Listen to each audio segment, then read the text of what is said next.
What.com Fair with Muffles comes to night, comes to song.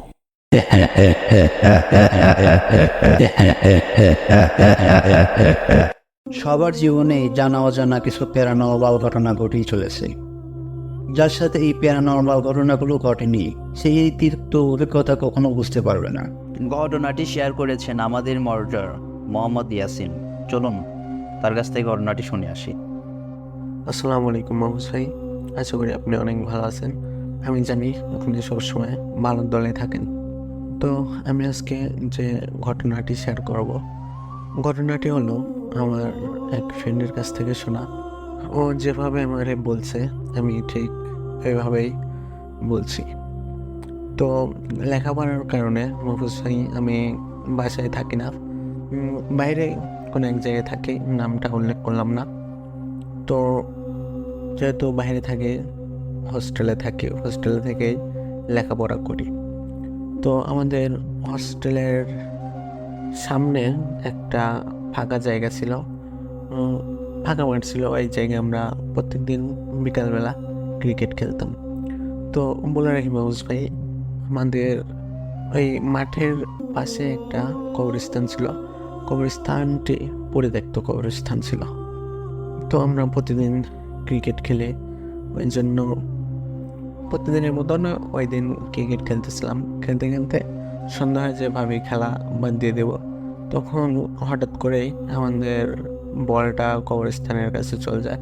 আমাদের বলে রাখি, ওই কবরস্থানটা পরিত্যক্ত থাকার কারণে ওই যে কিছু কিছু হরর মুভি আছে না, কিছু কিছু কবরস্থান দেখে হরর মুভিতে অনেক ভয়ঙ্কর, কবরস্থানটা ঠিক ওই রকম ভয়ঙ্কর ছিল।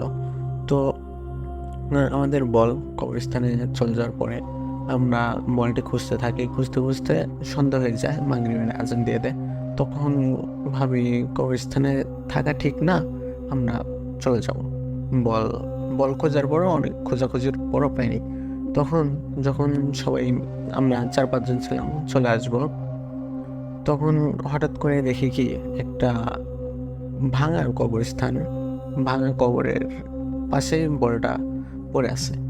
তো আমি তখন বলটা নিয়ে আসতে যাই, দেখি আমি ওই ভাঙা কবরস্থান ওর ভেতরে পড়ে যাই। তখন পড়ে যাওয়ার পরে আমি অনেক ভয় পাই। এমনিতে সন্ধ্যা হয়ে গেছে, চারিদিকে অন্ধকার হয়ে গেছে। তখন আমার হোস্টেলের 4টা ফ্রেন্ড ছিল, ওরা আমাকে কবরস্থান থেকে উঠায়। তারপরে আমি হোস্টেলে চলে আসি। হোস্টেলে চলে আসার পর প্রতিদিনের মতনই হোস্টেলে এসে খাওয়া দাওয়া করে, লেখাপড়া করে, ফেসবুকিং করে, তারপরে ভিডিও দেখে, মানে আরও অনেক কিছুই এসব করে। তো একটা সময় দেখি কি, মানে আমি শুনতে পাই যে আমার মানে রুমের পাশে 4-5টা কুকুর অনেক চিল্লাচিল্লি করতেছে। মোহাম্মদ ভাই এত জোরে চিল্লাচ্ছিল। তারপরে আমি বিরক্ত হয়ে কুকুরগুলোকে তাড়াতে যাবো এটা ভাবি। তারপরে জানালা খোলার পরে দেখি কোনো কিছু নেই, কুকুরও নেই, কিছু নেই, কোনো আওয়াজ আর আসে না। তো আমি একটা সময় ঘুমিয়ে যাই। তারপরে ঘুমিয়ে যাই যখন, তারপরে আবার মগজ ভাই আবার কুকুরের অনেক জোরে ডাকার কারণে, মানে এত জোরে ডাকতেছে আর মনে হচ্ছে আমার দেয়ালের সাথে এসে মনে হয় যে গরু যেমন গুতায় না, ওই রকম গুতাচ্ছে। আমি আবার বিরক্ত হয়ে ভাবি জানালা খুলে আবার তাড়াই দিব। মনে হয় আমি যখনই জানালা খুলে তখন দেখি কি 4টা আগুনের গোলা, 4টা আগুনের গোলা আমার দিকে আসতেছে। আমি তখনই জানালা বন্ধ করে দরজা খুলে আমার হোস্টেলের যে ফ্রেন্ডগুলো ছিল ওদের কাছে শেয়ার করি। ওরা বলে, না তোমার এটা মনের ভুল, কিংবা তুমি স্বপ্ন দেখছো। তো মহুস ভাই আমিও ওই দিন স্বাভাবিক নেই বিষয়টা, ওই জন্য ভাবি কি হয়তো আমার মনের ভুলে হবে, ওই জন্য আমি ওই দিন ঘুমাই যাই। তারপরের দিন রাতের বেলা মহুস ভাইয়ের সাথে যে ঘটনাটি ঘটে, আমি প্রতিদিনের মতনই খাওয়া দাওয়া করে পড়াশোনা শেষ করে ঘুমাই যাই একটা সময়। তখন আমি অনুভব করি আমার বুকের উপরে অনেক ঠান্ডা কিছু একটা অনুভব করি। তখন আমি চোখ খুলে দেখি কি মাহফুজ ভাই অনেক বড় একটা সাপ আমার বুকের উপরে ক্রস হচ্ছে। যখন সাপটা আমার বুকের উপর থেকে মানে আমাকে ক্রস করে চলে গেল, তখন আমি দরজা খুলে আমার ফ্রেন্ডরা ডাকি। তারপরে ডাকার পরে সবাই মিলে সারা হোস্টেলে অনেক খোঁজাখুঁজি করি, কিন্তু কোনো সাপের দেখা মেলে না। তো আমার একটা ফ্রেন্ড ছিল, ওই ফ্রেন্ডের দাদা মারা যায়। তো জানাজা দিতে যাই, আমরা জানাজা দিতে যাই। ওই যে পরিত্যক্ত একটা কবরস্থান ছিল, এটা তো পরিত্যক্ত, ওই জায়গা কোনো মানুষ কবর দেওয়া হয় না। তো ওর পাশে আর একটা কবরস্থান ছিল। তো আমি আর আমার ফ্রেন্ড জানাজা দিতে যাই। জানাজা দিয়ে শেষ করে আসে শরীফ হোসাই। ওই যে ওই দিন সন্ধ্যার সময় আমরা ক্রিকেট খেলতেছিলাম, তখন যে বলটা ওই কবরস্থানে যায়, ওই মানে সময়টা ছিল রাত 8টা কি 9টা এরকম সময় ছিল। তখন জ্যোৎস্না রাত ছিল। তখন আমার ওই জ্যোৎস্না রাতে আমার চোখ ওই যে জায়গা বলছিল ওই জায়গা যায়। তখন দেখি কি 4টা সাদা কাপড় দিয়ে, মানে সাদা চাদর মুড়ি দেওয়া মানুষ, 4জন মানুষ একটা মৃত লাশ, ওইটা মাংস চিবে চিবে খাচ্ছে। তো আমি ওইটা দেখি, দেখার পরে ওই 4টা মানুষ আমাকে ওই লাশটার মাথা দেখায়। মানে আমি লক্ষ্য করে কি মহফুজ ভাই, মাথাটা ছিল আমার মাথা। ওইটা দেখার পর মহফুজ ভাই আমি নিজেকে আর ঠিক রাখতে পারি না, আমি ওইখানে অজ্ঞান হয়ে যাই। তো আমার সাথে আমার ফ্রেন্ড ছিল, ও কিছুই দেখে নেই। ও আমাকে ওই দিন ওখান থেকে নিয়ে আসে। তারপরের দিন আমি জ্ঞান ফিরে। তারপরে আমি আমার ফ্রেন্ডের কাছে এরকম যা যা করছে ওইগুলো শেয়ার করি। আমার ফ্রেন্ড বলে, না তো আমি তো কিছু দেখি নাই, আমি দেখলাম তুমি জাস্ট আমার সাথে আস্তে আস্তে 10 সেকেন্ডের মতন এক জায়গায় দাঁড়াইলা, দাঁড়ানোর পরে তুমি পড়ে গেলা। ওই জন্য আমি তোমার বাসায় নিয়ে আসছি। আমি ভাবছি তোমার হয়তো শরীর খারাপ, ওই জন্য বাসায় নিয়ে আসছি। তো এটা বললো। তারপরে আমি একটা বড় হুজুর না ভাই, বড় একটা কবিরাজের সাথে কথা বলি। ওই কবিরাজটি আমাকে বলে কবরস্থানে 4টা জিন আমার উপরে আসর করছে। তো কবিরাজটি আমাকে একটা আইডিয়া দেয় যে তুমি হোস্টেলটা ছেড়ে চলে যাও। তো আমিও কবিরাজের কথা মতো হোস্টেলটা ছেড়ে চলে যাই। তারপরে আমি যে হোস্টেলটাতে উঠি, ওইখানে আবার আমার 3টা ফ্রেন্ডের সাথে পরিচয় হয়। তো সময়টা ছিল মাহফুজ ভাই ঈদের ভেতরে। তো আমার এই 2টা ফ্রেন্ড চলে যায়। তো আমি ভাবি আমি ঈদের পরেই যাব। ওই দিন রাতে মাহফুজ ভাই আমার সাথে একটি ঘটনা ঘটে। ঘটনাটি হলো, আমি ওই দিন মানে রাতে ঘুমাইছিলাম। তো হঠাৎ করে মনে হলো কি আমার বুকের ওপরে অদৃশ্য কিছু মানে অনেক জোরে চাপ দিয়ে আছে। আমি কোনো কিছু করতে পারতেছি না, নড়াচড়া কিছুই করতে পারতেছি না। তখন আমি মানে আমার পাশে একটা বেড ছিল, আমি ওইটার দিকে তাকালাম। না, আগেই তাকালাম না ভাই, আমি যখন নড়াচড়া করতে পারতেছিলাম না, তখন আমার কানে একটা সাউন্ড আসে, মানে আরবি ভাষায় কে কি যেন বলতেছে। তখন আমি তাকালাম, দেখি কি আমার ওই রুমমেট চাদর মুড়ি দিয়ে মানে আরবি ভাষায় কে যেন বলতেছে। তো আমার উপরে যে অদৃশ্য শক্তিটা ছিল, ওইটা কোনোভাবেই আমি ছোটাতে পারতেছি না। তো অনেকক্ষণ পর মনে হচ্ছিল আমি মারাই যাব। মনোজ ভাই, মানে আমরা যেটা বলি বোবাই ধরা, আমাকে ওই দিন বোবাই ধরছিল। তো একটা সময় ওই অদৃশ্য শক্তিটা আমাকে ছেড়ে দেয়। তো আমি অনেক ভয় পাই দরজা খুলে আমি নামতে যাব। তখন দেখি কি মনোজ ভাই আমার পাশের বেডে যে ছিল ওই সিঁড়িতে উঠে আসতেছে উপরে। আমি যে হোস্টেলে থাকতাম ওই হোস্টেলটা ছিল 2 তলা। তো আমি তখন ওই আমার রুমমেটকে দেখে আরও ভয় পেয়ে যাই। তো আমার রুমমেট আমাকেই বললো কি তুমি এত রাতে বাইরে কেন? তারপরে আমার সাথে যা যা ঘটে আমি আমার রুমমেটকে শেয়ার করি। সে বলে তুমি হয়তো স্বপ্ন দেখছো। কিন্তু মাহফুজ ভাই, আমার রুমমেট মানে আমার বেডে যে ছিল চাদর মুড়ি দিয়ে, না আমি মানলাম আমি স্বপ্ন দেখছি, কিন্তু আমার পাশের বেডে যে ছিল চাদর মুড়ি দিয়ে ওকে আমি স্পর্শ করছি, মানে ওকে আমি শুতে পারতেছিলাম। তো এভাবেই কিছুদিন যায়। তারপরে আমার সাথে অনেক খারাপ খারাপ ঘটনা ঘটতে থাকে। ও মানে প্রত্যেক সপ্তাহে কোনো না কোনো খারাপ মানে ভয়ঙ্কর ঘটনা ঘটতেই থাকে আমার সাথে। আমি জানি না এই ভয়ঙ্কর ঘটনা থেকে আমি কবে রক্ষা পাবো। একমাত্র আল্লাহ তাআলাই ভালো জানে এই ভয়ঙ্কর ঘটনা থেকে। ভয়ঙ্কর ভয়ঙ্কর মানে আমার সাথে যে ঘটনাগুলো ঘটে এগুলো থেকে কবে আমি মুক্তি পাবো। তো আপনারা সবাই আমার জন্য দোয়া করবেন, আমি যেন তাড়াতাড়ি এইসব ভয়ঙ্কর আজেবাজে জিনিস দেখা বন্ধ করে। আর আমি যেন আর মানুষ আমি সবসময় অসুস্থ, আপনারা সবাই আমার জন্য দোয়া করবেন আমি যেন সুস্থ হয়ে যাই আর এইসব ভয়ঙ্কর ঘটনা থেকে অতি দ্রুত রক্ষা পাই বা মুক্তি পাই। মাহফুজ ভাই, এই ছিল আজকের ঘটনা। আশা করি আপনাদের কাছে অনেক ভালো লাগবে। ধন্যবাদ, আল্লাহ হাফেজ। ধন্যবাদ ইয়াসিন ভাইকে আমাদের সাথে ঘটনাটি শেয়ার করার জন্য। এবার আমরা পরবর্তী ঘটনায় চলে যাব। ঘটনাটি শেয়ার করেছেন আমাদের মডারেটর মোহাম্মদ হৃদয়। চলুন তার মুখ থেকে ঘটনাটি শুনে আসি। আসসালামু আলাইকুম মাহফুজ ভাই, আশা করি আপনি ভালো আছেন এবং ভালো সঙ্গে আছেন। আজকে যে ঘটনাটি আমি বলবো সেই ঘটনাটি আমার সঙ্গেই ঘটেছে মাহফুজ ভাই। ঘটনাটি এমনভাবে ঘটছে মাহফুজ ভাই যে আপনি শুনে হয়তো অবাক হবেন যে ঘটনাটি ঘটছে গেম খেলতে মাহফুজ ভাই।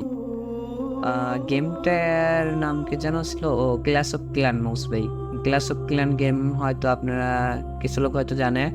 ক্ল্যাশ অফ ক্ল্যান গেমটা আগে মূল ঘটনায় না যে আমি পরিচয়টা দিয়ে নিই। এবং আমার নাম মোহাম্মদ হৃদয়। মাহফুজ ভাই তো জানেনই আমি RJMahfuzBook.com চ্যানেলের মডারেটর হিসাবে নিয়োজিত আছি। ঘটনাটি যখন ঘটে মাহফুজ ভাই, সময়টা হলো আজ থেকে কম হলেও 7 বছর কি 8 বছর মাহফুজ ভাই।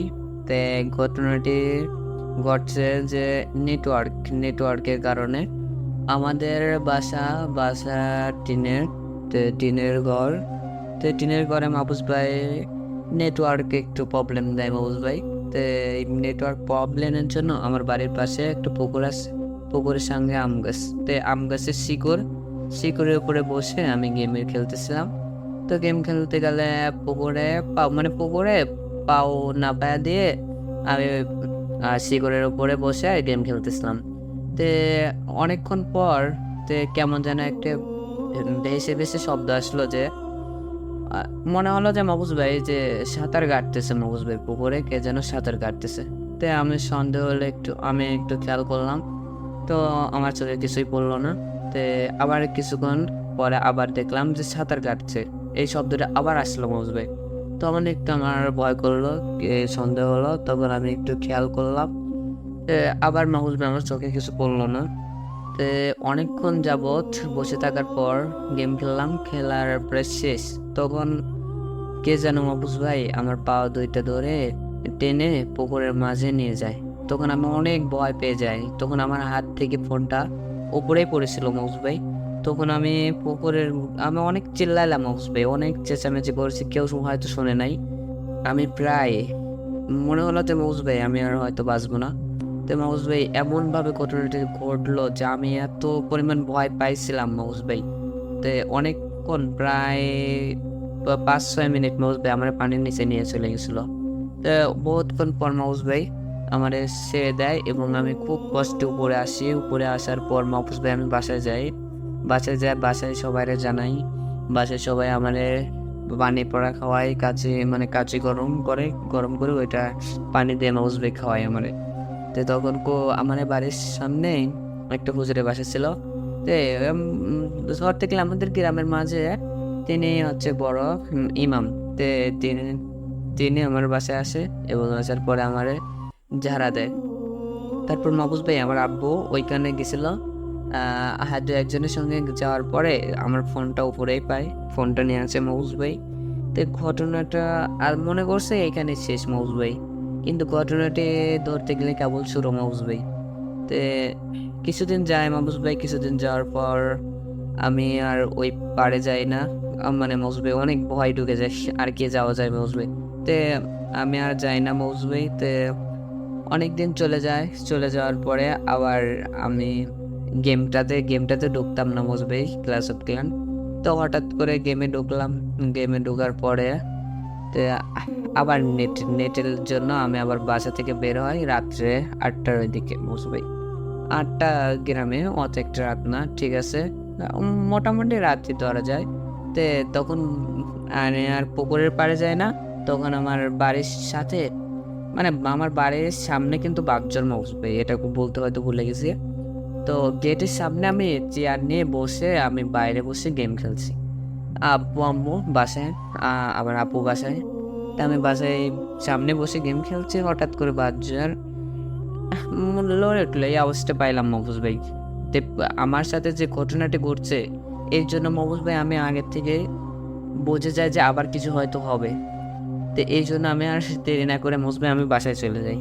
মানে আমি বসছি মাহফুজ ভাই আমার সঙ্গে আবার কিছু খারাপ ঘটবে, এই জন্য আর কি আমি সঙ্গে সঙ্গে দেরি না করে আমি বাসায় যাই। বাসায় যাওয়ার পরে আমি বাসায় কাউকে জানাই না অবশ্য, আমি গেমে আবার ঢুকি। বাসায় যাই নেট প্রবলেম মোবাইল কি আর কি জানলা খুলে দিয়ে আমি আবার গেম খেলি। গেম খেলতে খেলতে খেয়াল করে নেই মাহফুজ ভাই, তখন রাত প্রায় 1টা কি 1:30 মাহফুজ ভাই। আপনি হয়তো জানেন গেম খেলছেন কি না আমি জানি না, কিন্তু গেম খেললে কিন্তু মাহফুজ ভাই সময় অনেক তাড়াতাড়ি যায়। তো তখন গেম খেলতে খেলতে অনেক সময় চলে যায়। 1টা 1:30টার দিকে হঠাৎ করে জানলার উপরে কে যেন একটা বাড়ি দেয় মাহফুজ ভাই। বাড়িটা হয়তো এমন কিছু দেশে মাহফুজ ভাই, এমনভাবে বাড়িটা হয়েছে। কিন্তু একটা তো মানে বিষয়টা আমি বুঝলাম যে মাহফুজ ভাই আপু আম্মু কিন্তু বাড়িটা শুনতে পায় না, এমনকি আমার আপু, আমি শুধু শুনতে পারেছি। আমি অনেক ভয় পেয়ে যাই। তারপরে মাহফুজ ভাই আর জানলা মাংলা আটকে দিয়ে আমি ঘুমাইতে যাই, গেম থেকে বের হয়ে যাই। আমি কিছু সূরা জানতাম, ওই সূরাগুলো তেলাওয়াত করে ঘুমাইতে যাই। হঠাৎ করে আমার স্বপ্নে আমি দেখি এমন একটা কাহিনী মাহফুজ ভাই, যে একটা কবিরাজ আমার স্বপ্নে এসে বলছে যে তুমি যদি বাঁচতে চাও তাহলে আমার সঙ্গে দেখা করো, আমি তোমার মানে সমস্যার সমাধান দিতে পারবো। তো এই স্বপ্নটা দেখার পর মাহফুজ ভাই আমি হঠাৎ করে জেগে উঠি, তখন দেখি রাত 3টা বাজে। তখন আমি আব্বু আম্মুরে ডাকি এই কথাটা বলার পরে আমি পানি টানি খেয়ে আর কি শুয়ে পড়ি মাহফুজ ভাই। শুয়ে পড়ার পর আর ঘটনা আবার ওই রাত্রে মাহফুজ ভাই 3টার ওইদিকে আবার ঘুমাইছি। তখন আর একটা স্বপ্ন দেখছি যে আর কি যে আমার পাও ধরে টেনে নিয়ে গেছিল, সে ওই বললো যে তুই যা কোনো লাভ হবে না, মানে ওই কবিরাজের কাছে যেতে আমাকে নিষেধ করেছে, গেলে পরে তোর অনেক বড় ক্ষতি হবে। তখন আর কি আমি আবার জেগে উঠে, এখন দেখি সকাল প্রায় 7টা না 6টা বাজে। তখন আমি আব্বু আম্মুরে এই ঘটনাটিও বলি। বললো যে এই কবিরাজের কাছে যাওয়া যাক, এই কবিরাজের কাছে যাবো। তে সেই দিনে মাহফুজ ভাই আর কি ওই কবিরাজের কাছে গেলাম আমরা, আমার আব্বু আমি আপু বাসায় ছিল, আর আমি আব্বুর সঙ্গে যাই। যাওয়ার পরে কবিরাজের কাছে দেখা করে এবং কবিরাজ ঘটনাটি আমাদেরকে বলল। তখন আমরা অবাক হয়ে যাই, এই ঘটনাটি ঘটছে এমন কি কারণে। আমরা এই কথাটা শুনে মাহফুজ ভাই অবাক হয়ে যাই, কারণ ওই কবিরাজ বলল যে আপনারা যে বাসাইতে থাকেন এই বাসায় আজ থেকে কমলে 500 বছর আগে, মাহফুজ ভাই শুনেন কিন্তু 500 বছর আগে একটা মেয়ে গলায় দড়ি দিয়ে পেলে মারা যায় মাহফুজ ভাই। ওই জিনটা 500 বছর পর মানে মুক্তি পাইছে। এই মুক্তি পাওয়ার কারণে আসতে সে সবাইকে জ্বালাচ্ছে, এই কারণে আর কি মাহফুজ ভাই। তখন আমার আব্বু বলে যে এই সমস্যার সমাধান আছে। তিনি বলল যে আছে তো সমাধান আছে। তো তিনি এমন একটা কথা বললো যে সেটা শুনে আমার আব্বু অনেক ভয় পেয়ে যায় এবং অনেক অবাক হয়ে যায়, কারণ বলল যে আপনার বাসায় যে একটা বড় গরু আছে সেটা রাত 2টার ওইদিকে যে বাড়ির পিছনে যে পুকুর, ওই পুকুরে ভাসিয়ে দিতে হবে, মানে গরুটারে নাবায় দিতে হবে। ওই গরুটারে যদি উড়ে দিয়ে দেন তাহলে ও আর জ্বালাবে না, ওই গরুটা ও খেয়ে ফেলবে এবং আপনাদেরকে ছেড়ে দেবে। এই কথাটা শুনে ওর আব্বু মানে টেনশনে পড়ে যায় আর কি। আর কি করবে, তখন আব্বু না উপায় নেই পেয়ে তো এই কাজটাই করে আর কি। তো তখন বাসায় যাওয়ার পরে পরের দিন রাত্রে, সেদিন আর কিছু বলে নেই, তো পরের দিন রাত্রে যাওয়ার পরে ওই কাজটা করেছে একা না, আমার দুই কাকার সঙ্গে এই কাজটা করেছে। তো তখন এই গরুটা যখন ভাসিয়ে দেয় মাহফুজ ভাই, ভাসিয়ে দেওয়ার সঙ্গে সঙ্গে গরুটারে এমনভাবে ধরে নিয়ে পানির তলে চলে গেল মাহফুজ ভাই, যে আমার কাকা আমার আব্বু এমন ভয় পেয়ে যায় যে কমলা মাহফুজ ভাই 7 দিন জ্বর ছিল আমার আব্বু এবং আমার কাকাদের। এমন ভয় পেয়েছে যে বললো যে আমার ঘটনাটা শুনলাম, তো আমার আব্বু বললো এবং কাকা বললো যে আমরা গরুটা যখন পুকুরে নামায়া দেই, তো তখন এমনভাবে গরুটারে কামড়া মুচড়ে নিয়ে চলে গেল যে সারা পুকুর রক্তের আলো হয়ে গেল, এমনভাবে যে হা করে খেলো যে আমরা অনেক ভয় পেয়ে গেলাম। তো এই ভয়েতে হয়তো আমাদের জ্বর এসেছিল। তো মাহফুজ ভাই এই ঘটনাটা এত দূরে ছিল কি, আর পরে আমাদের সঙ্গে কিছু ঘটে নেই, এই জন্য আর কি মাহফুজ ভাই ঘটনাটি এই পর্যন্ত ছিল। তো মাহফুজ ভাই ভালো থাকবেন, ধন্যবাদ। ধন্যবাদ হৃদয় ভাইকে আমাদের সাথে ঘটনাটি শেয়ার করার জন্য। এবার আমরা পরবর্তী ঘটনায় চলে যাব। ঘটনাটি শেয়ার করেছেন আমাদের মডারেটর মোহাম্মদ নয়ন। চলুন তার মুখ থেকে ঘটনাটি শুনে আসি। ধন্যবাদ মাহফুজ ভাই আমাকে এই ঘটনা বলার সুযোগ করে দেওয়ার জন্য। এই ঘটনাটি যে আমাকে পাঠিয়েছেন তার বাসা ভোলাতে, সে তার নাম প্রকাশ্যে অনিচ্ছুক। সো আমি তার ভাষাতেই এই ঘটনাটি উপস্থাপন করছি। তো বেশি কিছু না বলে চলুন ঘটনাতে যাওয়া যাক। আমি তার ভাষাতেই ঘটনাটি বলছি। তো তার বাসা হচ্ছিল যে বরিশাল একটা ভোলা দ্বীপে। তো তার বাবার কাজের জন্য তাদের বাসা থেকে 120 থেকে 25 কিলোমিটার দূরত্বে তার একটা বাসাতে উঠে, মানে সেখানে যায়। যাওয়ার পরে ওটা ছিল তার বাবার কাজের জন্য আর কি, তার বাবার কাজের জন্য এখানে যায়। তারা যে গ্রামটাতে যায় সেই গ্রামটা ছিল অত্যন্ত প্রত্যন্ত একটি গ্রাম। সে তখন আর সময় কোনো ইলেকট্রিসিটি বা কোনো আধুনিক প্রযুক্তির ছোঁয়া পায়নি সেখানে। রাতের বেলা মানুষ হারিকেন বা বাতি ব্যবহার করে বাইরে চলাফেরা করত। তো আমরা যখন সেখানে যাই, তার আগে বলে রাখা ভালো যে আমাদের পরিবার ছিলাম আমি, আমার একটা ছোট ভাই এবং আমার একটা বড় বোন ছিল আর কি। তো সবাই আমরা যাই, মা বাবার সঙ্গে সবাই আমরা সেখানে যাই। যাওয়ার পর একটা বাসা নেই, বাসা নেওয়া মানে ভাড়া একটা বাসা নেই। নেওয়ার পর আমাদের ওই বাসার সামনে একটা পুকুর ছিল, মানে বাসা থেকে একটু একটা পুকুর ছিল নিচে, বাম সাইডে একটা পুকুর ছিল। পুকুরের পাশে প্রায় 7 থেকে 8টা অনেক পুরাতন তাল গাছ ছিল। ওই পুকুরটাতে এমন ছিল যে 12 মাসে মানে কচুরি পানা থাকতো আর কি, কচুরি পানা থাকতো পুকুরটাতে। ওই পুকুরের পানিও ছিল অনেক কালো, ওটা অনেক ছায়ার নিচে, তো এই জন্য আর কি অনেক কালো ছিল, আর কালো দেখাতো, পরিষ্কার থাকলেও কালো দেখাতো।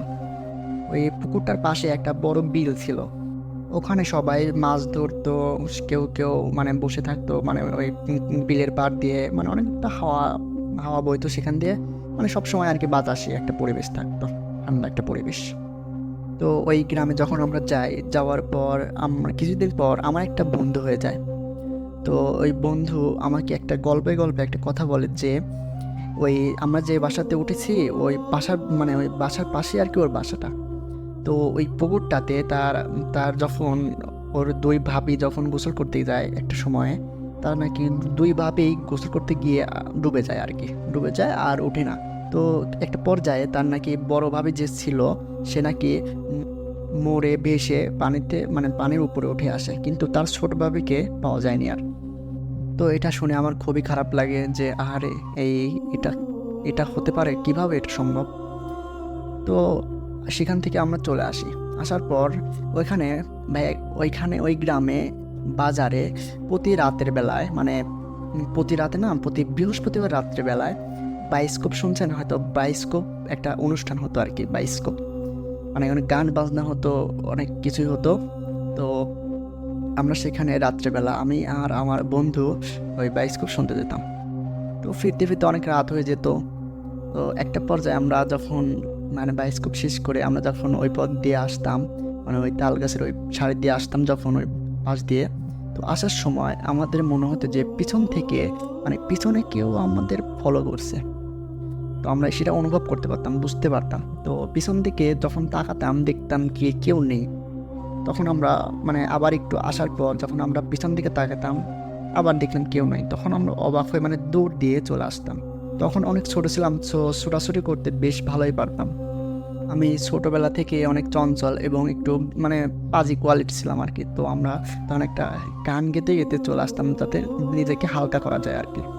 তো ভাই আমার সাথে যে ঘটনাটি ঘটেছিল, ওই ঘটনার আগে আমি কিছুদিন আগে ওই পুকুরটার পাশে ওই বিলটাতে আমি যখন বড়শি ফেলাই, আমার ছোটোবেলা থেকে অনেকই মানে একটু অভ্যাস ছিল কি মানে বড়শি দিয়ে মাছ ধরা। যখন আমি বড়শি ফালাই, বড়শি দিয়ে মাছ ধরতেছিলাম, তো তখন মানে আমাদের বাসা থেকে বাসার পাশ দিয়ে রোডটা ছিল, তো ওইখান দিয়ে একটা রাখাল কিছু মোষ নিয়ে ওই নদী পার হতে যাবে। নদীটা ছিল বড়ই কিন্তু নদীতে পানি ছিল খুবই অল্প, মানে একটা মানুষ যাতায়াত করতে পারবে, মানে ডুববে না সে, এরকম পানি ছিল, মানে গলা থই থই। তো ওই রাখালটা মোষগুলা নিয়ে আমি যেখানে বসে আছি মাছ ধরতেছি ওই পাশ দিয়ে যাবে। তো আমি তখন ওনাকে বারণ করলাম যে এখান দিয়ে যাবেন না, আমি মাছ ধরতেছি, আমার সমস্যা হবে, মানে প্রবলেম হবে আর কি, তো এখান দিয়ে যাবেন না। তো রাখালটা আমার কথা শুনে সে আমার কথা রেখে আমি যেখানে বসে আছি আমার বাম দিক থেকে মানে বাম দিক দিয়ে অনেকটা দৌড় দিয়ে সে নেমে চলে যাচ্ছে। তো আমি দেখতে পাচ্ছি যে সে নেমে চলে যাচ্ছে। সে যখন যাচ্ছিল তার যে বড় এক মহিষ ছিল ওইটা মাঝ নদীতে গিয়ে অটোমেটিক ডুবে যায়। আমি দেখছিলাম যে ওইটা ডুবে যাচ্ছে। আমি তখন জোরে একটা চিৎকার দিয়ে ওই রাখালকে বলি যে আপনার মহিষটা ডুবে যাচ্ছে, আপনার মহিষটা ডুবে যাচ্ছে। তো রাখালটা যখন মানে ওই পারে চলে গেছে, রাখালটা ছিল আগে, তো একটা ছোট মহিষের পিঠে উঠে যাচ্ছিল তখন। তো যখন ওই ওপার গিয়ে মানে নদীর ওপার গিয়ে দাঁড়ানোর পর সেও দেখে যে ওই মহিষটা ডুবে যাচ্ছে। তো অনেকটা চিৎকার করে চেঁচামেচি করে সে যে আমার মহিষটা ডুবে যাচ্ছে। আমিও দেখতেছিলাম, মানে এটা বাস্তব একটা কাহিনী, মানে আমার চোখের সামনে ঘটতেছিল। তখন ওই রাখালও দেখতেছিল যে তার মহিষটা ডুবে যাচ্ছে। অনেক চিৎকার করে চেঁচামেচি করার সাথে মানে ওই গ্রামের সবাই চলে আসে। ওই গ্রামে একটা ছিল কি যে একটা মানুষ যখন বিপদে পড়ে, যখন সে চিৎকার করে সে ওই গ্রামের সবাই বের হয়ে আসে। এটা আমাদের যাওয়ার আগে থেকে এটা প্রচলিত আর কি ওদের গ্রামে। এই গ্রামের অনেক বয়স্ক লোকদের মুখে শোনা, অনেক মুরব্বীদের শোনা আর কি, যে একটা প্রথা যে ওই মানে ওই বিলটাতে নাকি একটা মায়ের একটা সন্তান নাকি চায় আর কি। রাতের বেলা অনেকেই স্বপ্ন দেখে যে একটা মানে এক মায়ের এক সন্তান, এক বাবার এক সন্তানই লাগবে, মানে এরকম একটা কিছু প্রথা আর কি। তো এটা ছিল আমার প্রথম ঘটনা। আমার দ্বিতীয় ঘটনা হচ্ছে যে আমি যখন আমার বন্ধু সেদিন আমার সাথে যায়নি, রাত্রেবেলা যখন আমি বায়োস্কোপ দেখতে গেছি আমার বন্ধুকে ডাকার পরও আমার বন্ধু যায়নি, মানে তার সেদিন অসুস্থ ছিল আর কি। তো আমি ভাবলাম যে আমি অনেক সাহসী, আমি আমার নিজের কাছে অনেক চঞ্চল ছিলাম, আমি একাই যেতে পারতাম। তো আমি বাজারে গেলাম, বাজারে যাওয়ার পর বায়োস্কোপ দেখলাম, বায়োস্কোপ দেখে মানে দেখা শেষ করে আমি তখন বাসার দিকে আসতেছিলাম। তো আসার কিছুদিন পর আমি যখন ওই তাল গাছের কাছে চলে আসি, তাল গাছের সারিগুলোর কাছে চলে আসি, তো আসার পর একটা হোয়াইট বিড়াল, সাদা একটা বিড়াল আমার পাশে মানে পাশ দিয়ে রাস্তার এপার থেকে ওপারে যাচ্ছিল। তো আমি ওটা দেখার পর থমকে দিয়ে দাঁড়ানোর পর ওই বিড়ালটাও আমার দিকে হয়ে দাঁড়িয়ে আছে, এমনভাবে দাঁড়িয়ে আছে, অনেক রাগান্বিত অবস্থায় দাঁড়িয়ে আছে। তো আর চোখগুলো মানে মনিটা নেই ভিতরে, চোখগুলো শুধু লাল টকটক হয়ে আমার দিকে তাকিয়ে আছে রাগান্বিত অবস্থায়। তো আমি সেটাকে মানে হ্যাঁ হুস বলে সেটা আর যায় না, সেও আমার দিকে তাকিয়ে আছে। আমি তখন মানে আমিও তখন রাগান্বিত হচ্ছিলাম যে একটা সামান্য বিড়াল আমাকে এইভাবে আটকে রাখছে, আমি যেতে পারতেছি না। তখন আমি ওই বিড়ালটাকে অনেক খেদানোর চেষ্টা করি, মানে তাড়ানোর চেষ্টা করি, তখন যায় না। তখন ইতিমধ্যে বিড়ালটা মানে ওর উল্টো দিকে হয়ে ওর পিছনটা আমার দিকে হয়ে যায়। তো এটা হওয়ার পর আমি যখনই ডান দিকে যাচ্ছিলাম, ডান দিক দিয়ে ওর মানে ওই বিড়ালটাকে অতিক্রম করে রাস্তা দিয়ে পার হতে যাচ্ছিলাম, তো ওই বিড়ালটাও ডান দিকে মুভ হচ্ছিল। আমি যখন বাম দিকে যাচ্ছিলাম বিড়ালটাও বাম দিকে মুভ হচ্ছিল, মানে আমাকে কোনোভাবে যেতেই দিচ্ছিল না। তো একটা পর্যায়ে আমি তখন অনেকটাই রাগান্বিত হয়ে যাই। আমি তখন রাস্তার এপাশে ওপাশে মানে রাস্তাতে আর কি ইটা পাথর যেগুলো আছে ওইগুলো খুঁজতে থাকি যে ওকে মারবো। যখনই আমি একটা ছোট ইটা পাথর হাতে নেওয়ার পরে তখন ওই বিড়ালটা একটা কর্কশ শরীর ম্যাও করে না যেরকম, মানে ওইটাই ছিল মানে একটা ভয়ানক কণ্ঠে আর কি। মানে আমি বুঝতে পারছিলাম যে এটা আসলে বিড়াল না, হয়তো অন্য কিছু হবে। তখন ওই বিড়ালটা আমার দিকে আসতে মানে ক্ষেপে যখন আসতেছিল, আমি তখন কোনোভাবে ওইখান থেকে দৌড় দিয়ে বাসাতে চলে যাই। তো বাসাতে যাওয়ার পর যখন আমরা যে বাড়ি ছিলাম, ওই বাড়িওয়ালাতে একটা মুরব্বী, মানে ওই মুরব্বীর একটা বাসা ছিল। তখন ওই মুরব্বী যখন বাসাইতে ছিল না, মুরব্বীতে ছিল চট্টগ্রাম গেছিলো 2 দিন আগে, আমি সেটা জানতাম। তো আমি যখনই যাই ওনার বাসার মানে একটা কোনায় সিম গাছ ছিল, সিম গাছটা অনেকটা ঝোপ ছাড়ালো আর কি। যখন আমি যাওয়ার পরে আমি ওই বাসার কোনাতে যখন মানে আমাদের বাসায় মানে একটা বাড়ির কোনাতে গিয়ে দাঁড়ানোর পরে দেখি যে ওই সিম গাছ তলাতে একটা মানে সাদা পোশাক পরিধানিত একটা লোক মানে সেখানে দাঁড়িয়ে আছে, অনেকটাই মানে বড় আর কি, দৈত্য কোয়ালিটির। কিন্তু ওই লোকটার মাথা ছিল না, ধর ছাড়া তার পুরা অঙ্গটাই আছে, ওইখানে হাত আছে, হাতের নখগুলো অনেকটা বড় বড়, সাদা পোশাক পরিধানিত। তো আমি এটা দেখার পর আমি সেখানে থপকে দাঁড়াই, মানে অনেকটা আতঙ্ক হয়ে যায়। কী ব্যাপার ওই মানে সেটা বোঝা যাচ্ছিল না যে ওটা কোনো অবয়ব কোনো কিছু, কিন্তু বোঝা যাচ্ছিল যে একটা মানুষ দাঁড়িয়ে আছে স্পষ্টভাবে, না কোনো কিছু হয়ে যায়। যখন আমি ওর কাছে চলে যাই, যাওয়ার পর মানে আমার প্রায় মানে কৌতূহল হয়ে কাছে যাওয়ার সাথে সাথে ওটা নেই হয়ে যায় আর কি, নেই মানে উধাও হয়ে যায় আর কি। তো আমি যখন আবার ফিরে আসার পর আমি দেখি যে যেই লোকটার বাসা, ওই লোকটা না ওই বারান্দাতে দাঁড়িয়ে আছেন।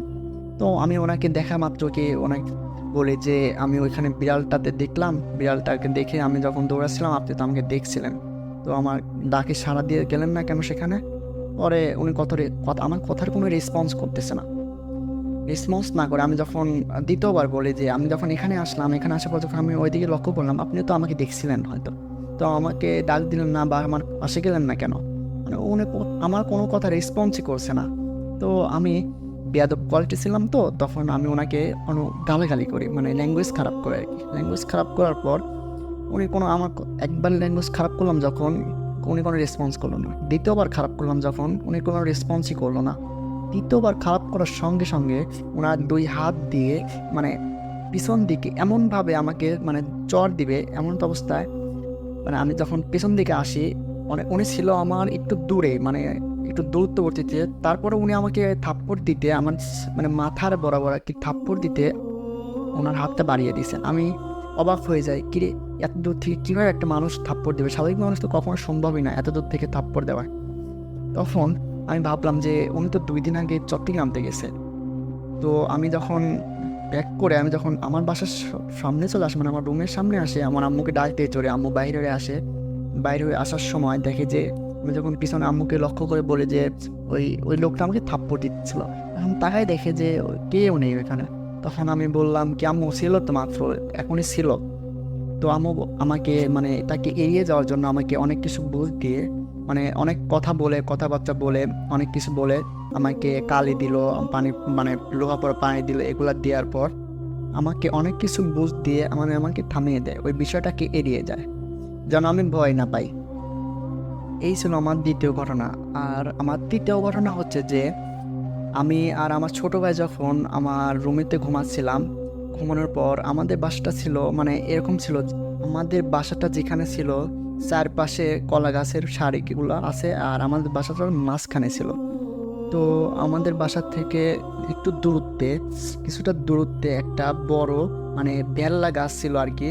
তো যেই ঘটনাটি ঘটেছিল সেই ঘটনা হচ্ছে রাত 2টা থেকে 3টার মধ্যে আর কি। যখন আমার ছোটো ভাই যখন হিসু পাওয়ার সঙ্গে সঙ্গে আমাকে ডাক দেয় যে ভাই আমার হিসু পেয়েছে, আমি হিসু করব।